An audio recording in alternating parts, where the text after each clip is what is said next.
Olá, a prova está chegando e eu sei, equação do segundo grau às vezes dá aquele frio na barriga, não é?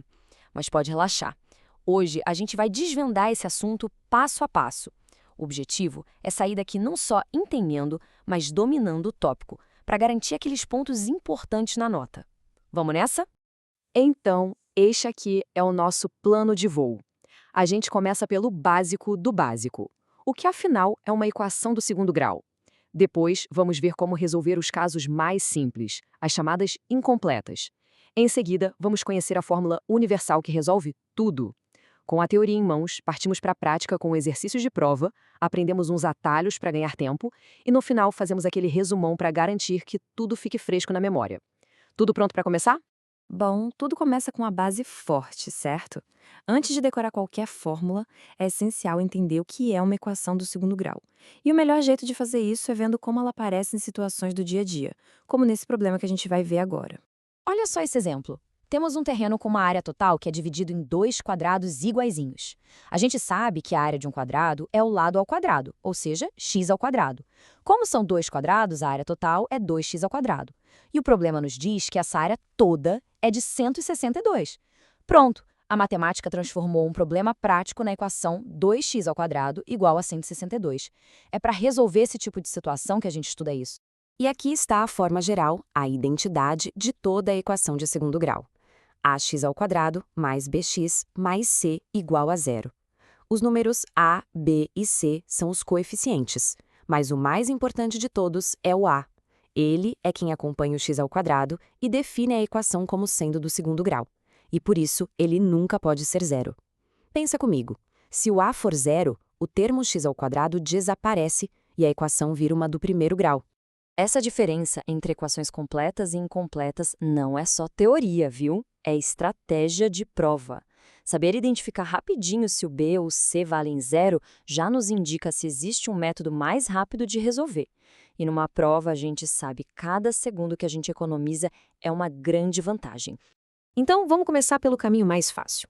As equações incompletas são a nossa porta de entrada. Resolvê-las é mais simples e dá aquela confiança que a gente precisa para os casos mais complexos. Pense nelas como pontos praticamente garantidos na prova. Então, o ponto principal é isolar o x ao quadrado e principalmente lembrar das raízes positiva e negativa.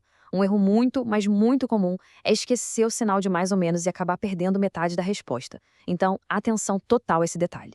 Ok, agora vamos para o prato principal, a chave mestra que abre a solução de qualquer equação do segundo grau, seja ela completa ou incompleta. Antes da fórmula completa, a gente precisa entender o delta. Ele é o coração da equação. O valor do delta funciona como um detetive. Ele nos dá uma pista poderosa sobre como vai ser a resposta, antes mesmo de a gente calcular tudo por completo. Isso aqui é um dos pontos mais importantes. As bancas adoram fazer perguntas sobre o número de soluções. A lógica é simples. Se o delta for positivo, a gente vai encontrar duas respostas diferentes. Se o delta for igual a zero, tem só uma resposta. E se o delta for negativo, não existe nenhuma solução dentro dos números reais. Guardem bem isso. E aqui está ela, a famosa fórmula de Bhaskara. Essa é a ferramenta universal que resolve tudo. Com os coeficientes a, b, c e o delta em mãos, a gente chega na resposta. É a fórmula que precisa estar na ponta da língua no dia da prova. Chega de teoria. Vamos aplicar o que a gente aprendeu em exercícios de verdade, exatamente como os que podem aparecer na prova, porque a matemática é prática. Vamos analisar essa questão. A pergunta é sobre o número de soluções. Essa é a palavra-chave. É uma dica gigante que a questão nos dá para calcularmos imediatamente o quê? O nosso amigo delta, o discriminante.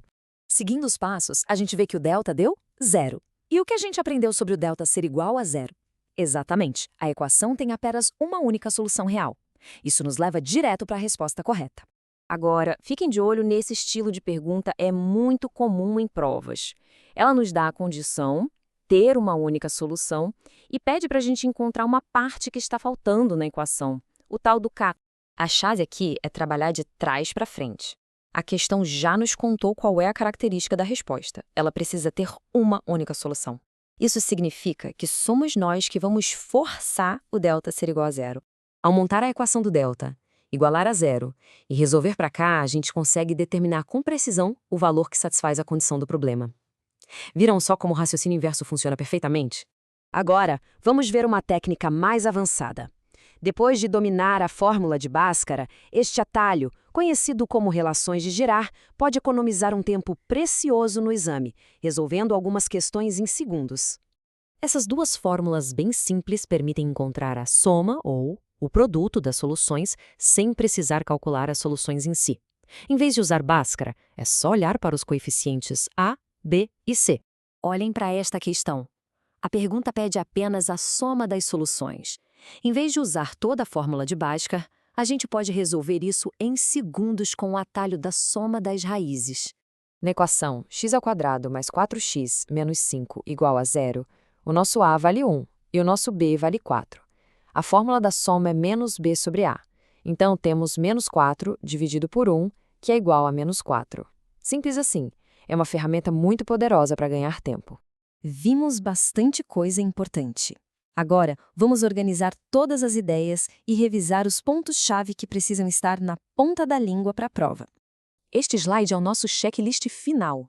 A forma geral, que é a base de tudo, o delta, que nos diz o número de soluções, a fórmula de Bhaskara, que resolve qualquer parada, a soma e o produto, que são atalhos valiosos, e o mais importante, pratiquem identificar o tipo de equação e o que a questão está pedindo antes de sair fazendo conta.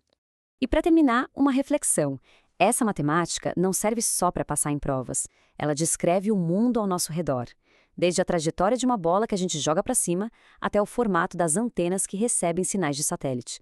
Continuem explorando e bons estudos!